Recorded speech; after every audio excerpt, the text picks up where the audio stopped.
আসসালামু আলাইকুম ওয়া রাহমাতুল্লাহি ওয়া বারাকাতুহু। আল্লাহ সুবহানাহু ওয়া তাআলার রহমতের বৃষ্টি। এখন বৃষ্টি এরকম দামে আপনার ভর্তি করে এরকম বোতলে ভর্তি করি। এটা কিন্তু উপরে একটা এরিয়া করে সংরক্ষণ করে বৃষ্টির পানিটা নিচে পড়ে এরকম পরে এইভাবে বোতলে ঢুকাই দেখছেন। এটা গত 10 বছর থেকে এটা বেশি প্রচলন। বাংলাদেশি লোকের কি বুদ্ধি দেখছেন। এটা হচ্ছে খাওয়ার জন্য না, এই পানিটা হচ্ছে আপনার পাক করা এবং চা বানানোর জন্য বিশেষ করে।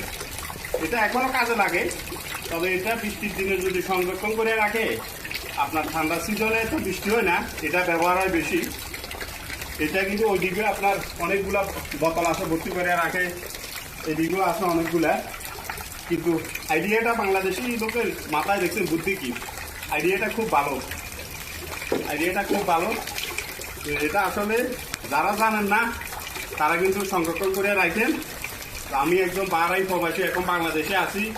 তো এটা আমার পরিবারে এভাবে সংরক্ষণ করে রাখে। আমি আসছি, আমিও সংরক্ষণের পদ্ধতিটা আমিও শিখছি, আমিও রেখেছি।